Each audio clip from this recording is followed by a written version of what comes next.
Assalamualaikum warahmatullahi wabarakatuh. Hai teman-teman, kembali lagi bersama saya. Di sini saya akan melaksanakan produk dari pelajaran bahasa Inggris. Terlebih dahulu, sebelum saya menjelaskan tugas apa yang saya sampaikan, saya akan memperkenalkan diri saya terlebih dahulu. Perkenalkan, nama saya Nabila Febriati dari kelas 10 SMA IPS Pondok Pesantren Nazahatul Tulang. Di waktu kali ini, di kesempatan saya ralat. Di kesempatan kali ini, saya akan melakukan tugas produk berjudul debat. Pasti kalian gak asing lagi dengan kata debat ini kan? Karena karena ini materi untuk kelas 10. Jadi di sini saya terdiri dari 16 siswa, 6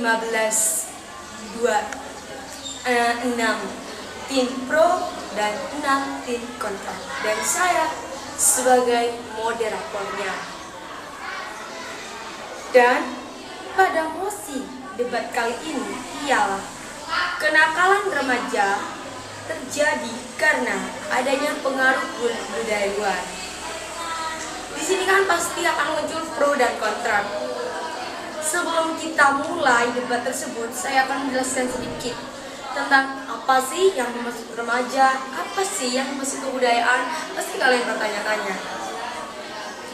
Remaja ialah perubahan perkembangan antara masa anak dari masa anak-anak kecil menjadi masa yang dewasa, dan menyebabkan perubahan fisik, kognitif, dan psikososial. Dan sedangkan budaya ialah kebudayaan yang datang dari luar daerah ke suatu daerah yang diterima serta dijalani oleh suatu masyarakat yang tinggal di daerah tersebut. Selanjutnya, di dalam debat pasti akan ada tata tertib agar debat terlaksana dengan lancar dan tidak terjadi kerusuhan. Jadi di sini ada 3 tata tertib. Yang pertama, jika salah satu tim berargumen, maka tim lainnya menyimak. Yang kedua, dilarang menyanggah sebelum waktunya menyanggah, karena itu akan menyebabkan kegaduhan antara satu sama lain. Yang ketiga, dilarang membuat kerusuhan saat saling menyampaikan argumen. Dan selanjutnya adalah pembagian waktu saat debat agar konsisten dalam melaksanakan debat tersebut. Penyampaian topik dari kedua pihak, afirmasi dan oposisi, dilakukan sekurang lebih 4 atau 3 menit, minimal 3 dan maksimalnya 4.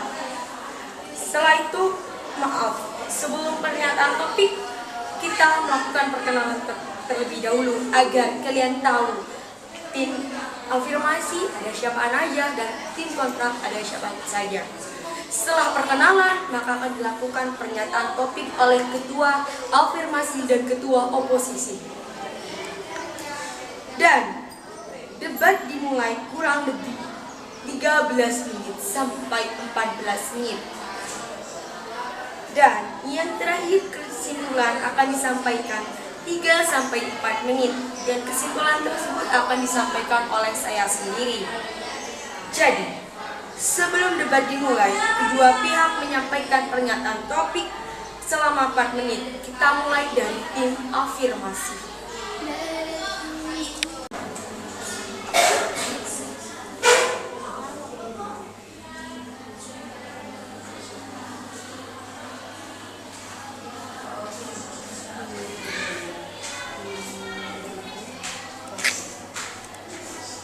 Perkenalkan, nama saya Maulinda, saya dari grup afirmasi. Perkenalkan, nama saya Luvia, saya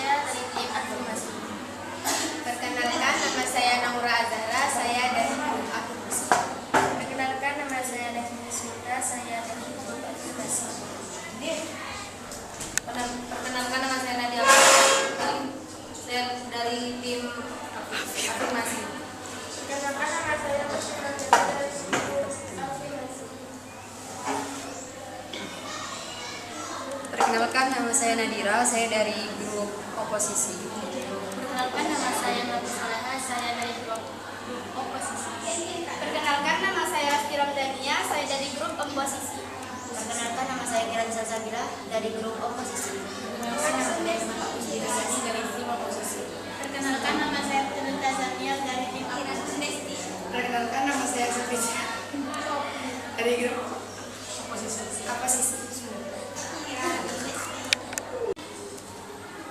Kenakalan remaja adalah suatu kondisi di mana para remaja berperilaku tidak baik. Apalagi di zaman modern ini sudah banyak sekali budaya luar yang masuk ke negara kita sendiri, yaitu Indonesia. Salah satu contoh budaya luar seperti memakai baju ketat dan celana pendek. Crop dibilang good looking, apalagi wanita yang mewarnai rambutnya dibilang cantik, keren, dan lain sebagainya. Membuat remaja Indonesia melupakan budaya Indonesianya sendiri. Berikut beberapa dampak jika remaja Indonesia terus menggunakan budaya luar. Apa hari?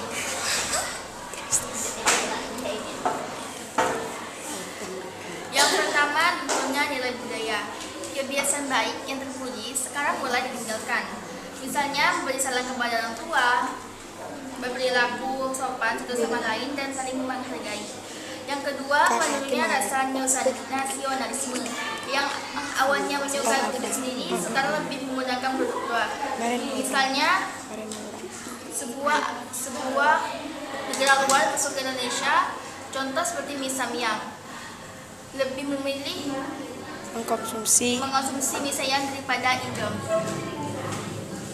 Yang ketiga, kebudayaan Indonesia hilang. Sebelum budaya luar masuk ke Indonesia, masyarakat Indonesia lebih menyukai menggunakan produk Indonesia dibandingkan menggunakan produk luar. Contohnya seperti baju batik. Namun sekarang kita jarang melihat orang memakai baju batik, dan orang-orang di zaman sekarang lebih memilih untuk memakai baju yang ketat. Yang keempat, meningkatkan sifat individualisme. Semenjak adanya budaya luar, remaja Indonesia sekarang memiliki sifat individualisme, yakni suatu sifat yang tidak baik untuk kita contoh. Karena kita adalah makhluk sosial yang saling membutuhkan dan membutuhkan satu sama lain. Yang kelima, munculnya kesengajaan sosial, sesuatu kondisi ketidakharmonisan antara individu ke individu lainnya.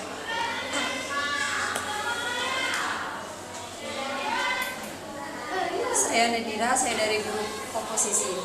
Saya sangat tidak setuju dengan pendapat kenakalan remaja terjadi karena adanya pengaruh budaya luar. Tim afirmasi mengatakan bahwa zaman modernisasi seperti meniru budaya luar. Justru berikut poin yang harus diperhatikan. Perubahan irasional. Perubahan tata nilai dan sikap manusia yang awalnya irasional menjadi rasional. Apakah kalian tahu apa itu irasional dan rasional? Irasional adalah cara pihak pikir yang sesuai dengan akal sehat yang tepat. Sedangkan rasional adalah cara pikir yang sesuai akal sehat, diiringi dengan pertimbangan yang logis cocok dengan akal. Misalnya, dulu semua orang menyimpulkan masalah dengan gampang tanpa meminta bantuan orang lain. Namun sekarang kita bisa menyimpulkan masalah dengan menggunakan referensi di Google atau bermusyawarah sesama manusia. Yang kedua, perubahan pola pikir adalah sebuah pikiran yang awalnya irasional menjadi rasional, seperti yang saya jelaskan tadi di nomor pertama. Yang ketiga, beraktivitas ilmu pengetahuan dan teknologi. Dengan adanya budaya luar yang masuk, kita bisa mengembang teknologi yang ada di Indonesia.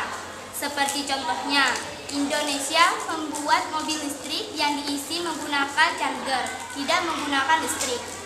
Yang keempat, mengetahui berbagai bahasa. Adanya budaya luar, kita bisa belajar beberapa bahasa sehingga bisa menambah wawasan lebih luas lagi.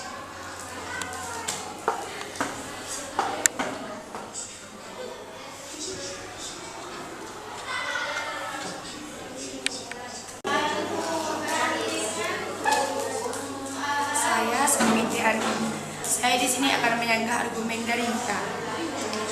Menurut saya tergantung kita sendiri gimana menyikapi budaya luar yang masuk. Kita juga harus menjaga sikap kita sendiri. Saya Putri Tazamiel, saya akan menyanggah argumen dari Nadine. Menurut saya, tidak semua remaja mengkonsumsi mie Samyang. Jika dilihat dari segi kesehatan, kedua mie tersebut sama-sama tidak menyehatkan jika sering dikonsumsi.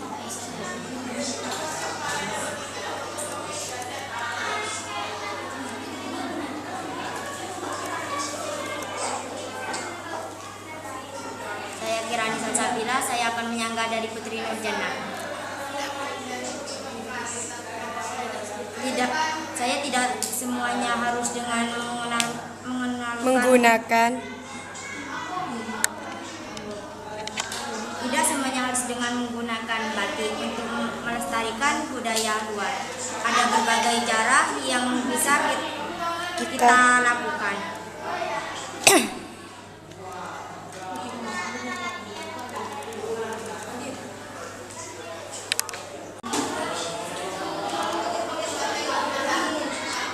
Saya Mita, saya dari tim afirmasi. Saya setuju dengan mosi tersebut. Karena kenapa? Menurut saya adanya budaya luar yang masuk Indonesia membuat remaja merupakan perilaku karena sudah terpengaruh dengan budaya luar. Dari segi kata, lebih menggunakan bahasa luar negeri. Saya Nadia Kamelia Putri. Saya berargumen adanya budaya luar membuat mereka melupakan produk Indonesia yang sejak dulu sudah ada mereka. Lebih tergiur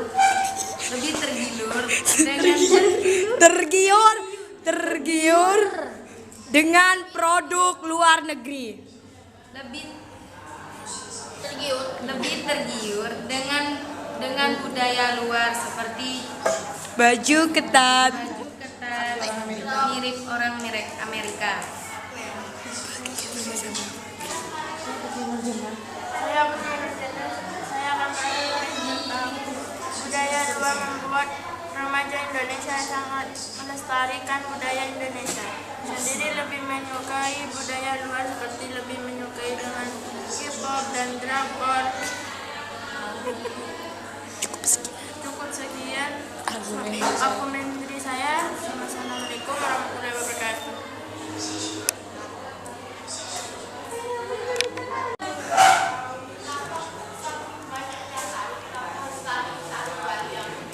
Saya Nadira, saya dari tim oposisi ingin berargumen adanya budaya luar membuat Indonesia lebih maju dari segi teknologi dan bisa membuat alat elektronik sendiri dan juga bisa digunakan oleh masyarakat Indonesia sendiri. Terima kasih. Saya Indra Kusalaha dari tim oposisi ingin berargumen. Menurut saya, dengan adanya budaya luar membuat pikiran orang yang dulu irasional menjadi rasional di zaman modern ini.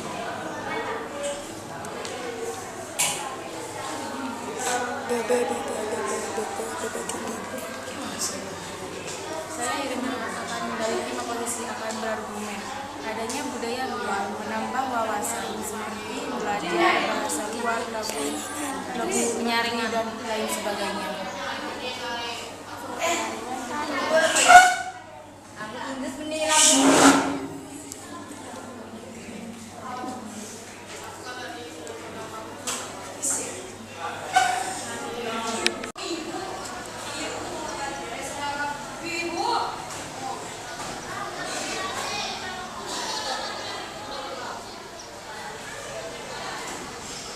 Hai teman-teman, berjumpa lagi dengan saya, Nabila.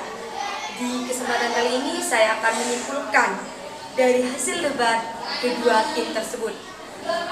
Jadi, hasil debat kali ini adalah semua problem pasti ada sisi negatif dan ada sisi positif. Tergantung kita sendiri gimana cara menyikapinya.